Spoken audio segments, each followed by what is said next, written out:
Hi, hello, and welcome back to another reaction video. So let's watch 10 devastating moves that legit sent a WWE wrestler to the emergency room. So without further ado, we about to hop straight into this video. So let's watch right now.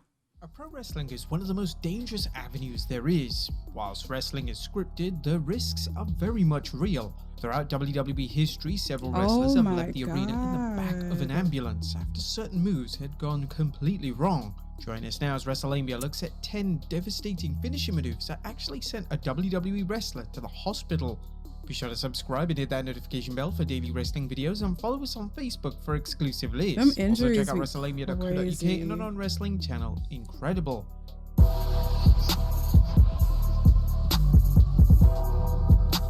Number 10. Powerbomb. Now, 2002, Brock Lesnar was wrestling Hardcore Holly on SmackDown when everything went just completely wrong. When Lesnar went for a powerbomb, he awkwardly dropped Holly on the back of his neck, breaking his neck in the process. It looked absolutely brutal, and Holly was quickly rushed to the hospital. Holly was able to return to the WWE over a year later, and WWE would even revisit the issues between Holly and Lesnar when they collided in a match at the 2004 Royal Rumble. Holly has spoken at length in relation to how he doesn't blame Lesnar, as he puts the botch and subsequent injury down to inexperience, as it's obvious that Lesnar didn't exactly injure Holly with malicious intent. Number 9. The diving elbow. When reports surfaced in late 2014 that Bray Wyatt had been rushed to hospital following a match with Dean Ambrose on Raw, fans were very concerned. In the match itself, which happened to be the Miracle on 34th Street fight, Wyatt would get the win, but it was the post-match shenanigans that led to concern for Wyatt's welfare. Ambrose would perform an elbow drop from the middle rope whilst Wyatt was landing prone on a table. Following Raw going off the air, reports circulated online that Wyatt had left the arena in an ambulance. It was unclear what exactly the issue was, but it looked like this particular spot had gone wrong. Thankfully, Wyatt was absolutely fine, and WWE were able to continue their creative plans for his character. Number 8. Somersault Senton. High-risk moves are called high risk for a reason. They can be extremely dangerous and are prone to go wrong at any moment's notice. In Edge's debut match, he would go one-on-one with Jose Estrada, and in the match, Edge would hit a senton dive to the outside. Unfortunately, Edge's leg would hit Estrada right on the head, which broke his neck. The match was immediately called off, and the injury was so severe that following a hospital visit, Estrada would retire from pro wrestling indefinitely. Edge would reveal in a number of interviews about how bad he felt about the injury, and it was such a disappointing way to make his debut. There was no doubt a lot of reservations about Edge from the locker room following the incident, but Edge quickly changed his perception and went on to be one of the most respected talents of all time. Number 7. Running Powerbomb. Droz was one of the most underrated stars of the Attitude Era. However, on one fateful night, his career and his life would change forever. During a match between Droz and D'Lo Brown in 1999, D'Lo would go for a running powerbomb and Droz would land on his head. This was a move which D'Lo had safely performed hundreds of times throughout his career, but on this occasion, it had gone terribly wrong. Droz had fractured 2 vertebrae in his neck, and he would be forced to undergo hours of surgery. This surgery was to stabilize the pressure on his injured neck and would eventually leave him in a wheelchair with no movement above his neck for the rest of his life. Although Droz's life would be altered forever, he never once blamed D'Lo for the incident. In fact, the two remain good friends to this very day. Number 6. Muscle Buster. A dark match pitting Samoa Joe versus Tyson Kidd in 2015 resulted in Kidd never wrestling again. Joe would perform his trademark Muscle Buster on Kidd, and it resulted in Kidd being paralyzed in the middle of the ring. At the hospital, it was ruled that Kidd had suffered a spinal cord concussion, which made him unable to compete ever again. Kidd would discuss the impact of the injury during an interview with Slam Wrestling. Since his retirement, Kidd has taken on the role of a backstage producer in WWE. He's been known for being one of the best producers in wrestling and is often found producing matches for the women's division. Number 5. Knee Strike. One of the top matches for SummerSlam in 2015 was a WWE Champion versus US Champion showdown between Seth Rollins and John Cena. This match was almost cancelled, as when the two collided in the SummerSlam preview match on Raw, Rollins legitimately broke Cena's nose. The nose break was caused by a basic knee strike, a Rollins staple that could be found in every single match of his, but this time it went wrong. Cena's nose was shattered and he was rushed to the hospital for emergency surgery.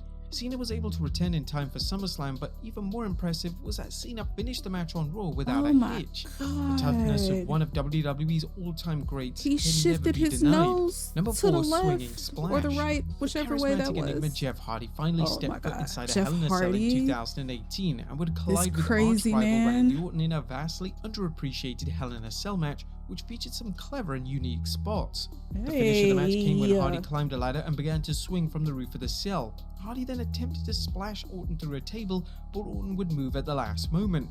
The swinging splash caused extreme damage to Hardy, so much so that he was rushed to hospital. Hardy needed It was reported that Hardy's condition was so bad that he was coughing up blood, and there was deep concern for his well-being. Hardy was kept in hospital overnight before eventually discharging himself in typical Jeff Hardy fashion. Number 3, belly-to-belly throw. Oh my God. Accidents can happen at any point during a wrestling match, and no move is truly safe. In March of 2022, Big E suffered a neck injury on SmackDown, his and there was serious concern for his well-being. The injury took place when Big E was hit with a belly-to-belly overhead throw by Ridge Holland. He bounced off his head. On the outside of the ring, and in an eerie sight, Big E landed on the top of his head. In the immediate evacuation ruled that he needed to be stretchered to the back, where he was taken to a local hospital.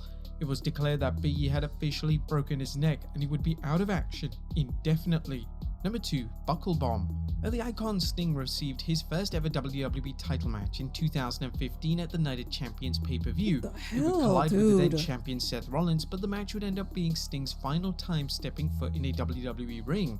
During the match, Rollins would perform a signature buckle bomb on Sting, and this caused damage to his neck and back. The Sting soldiered on and finished the match, but as soon as the match had ended, the former WCW champion was rushed to hospital. Talking to WWE.com, Sting would discuss the severity of his injury. Oh my God, he looks like Green Goblin. I had tingling numbness down both arms, all the way to my fingertips. And then later in the match, I just fell wrong, whatever it was, and this time the tingling and numbness went down both arms and into my legs, and I couldn't feel my legs too well. They just felt like rubber. I don't know how to describe it. I had to go down on all fours there for a minute to get my composure. It was a little, I was worried. Whilst this put an official end to Sting's WWE career, he would undergo a career resurgence in AEW a number of years later, where he has a number of featured matches.